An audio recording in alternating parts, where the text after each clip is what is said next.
Exercice, on va faire des gorges. Pour faire les gorges, on va travailler avec la gouge à barreaux. Alors, j'ai déterminé des emplacements X, alors des distances, et une partie sur deux, je vais venir faire une gorge.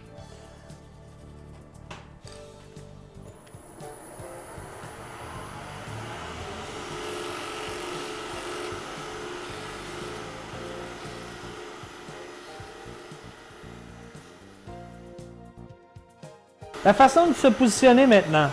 Tout d'abord, l'index en dessous. Le pouce contre la gouge en appui sur l'éventail. Ma main gauche vient retenir le ciseau à l'extrémité, ce qui va me permettre de venir effectuer une rotation. Mes trois doigts viennent prendre la relève pour exercer une pression sur la tige. Alors au départ, je vais travailler avec un angle d'attaque. L'angle d'attaque est en fonction de la pièce versus le ciseau. Alors je commence, je prends de la matière au centre pour commencer en exerçant une certaine rotation de la gouge. Au fur et à mesure que je vais faire ma gorge, je vais reculer pour aller chercher la ligne. Je vais changer de main, je vais changer de côté pour me permettre d'effectuer encore là la gorge. Alors, ce qui est important, c'est d'effectuer une rondeur pour creuser la gorge.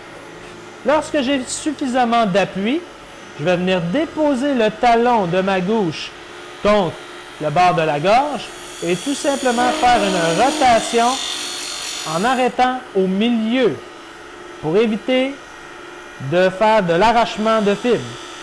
Je n'ai pas besoin ici de changer de main pour faire la finale de ma gorge. C'est vraiment de venir trancher encore une fois la fibre.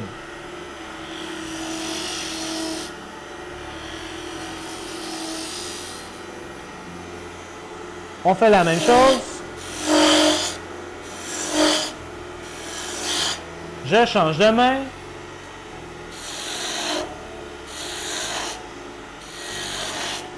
J'ai suffisamment d'appui, je dépose le talon. J'arrête au milieu.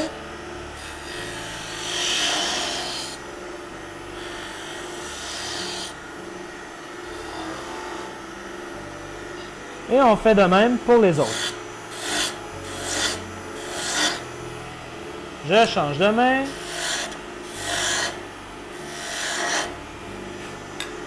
Je viens prendre appui sur le bord de ma gorge.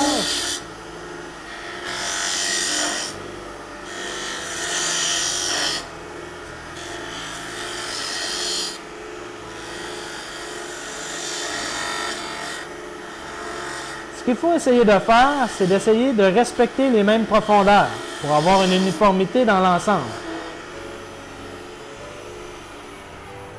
On va voir maintenant le résultat. Alors, on a encore une propreté au niveau de la coupe. Signe qu'on est toujours en tranchage. C'est possible de faire des gorges aussi en raclage, mais on n'aura pas nécessairement une belle finition. Alors, à ce moment-là, on doit préconiser le tranchage autant que possible. Voyons maintenant le raclage.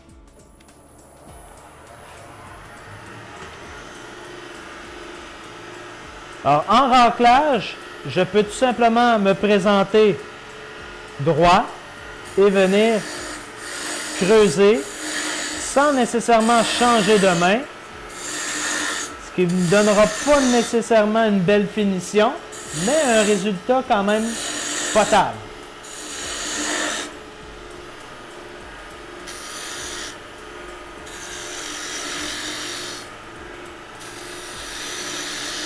Ce qu'il faut surtout éviter, c'est la rencontre de deux fibres. Lorsqu'on se présente comme ceci, on est très agressif de ce côté-là. Alors, évitez de faire ceci, tout simplement de travailler légèrement, toujours en étant de face. Je vous montre l'exemple. On voit très bien ici l'arrachement de film qui a été donné. Alors ça, idéalement, c'est à ne pas faire autant que possible. Lorsque vous avez ça, c'est signe que vous raclez.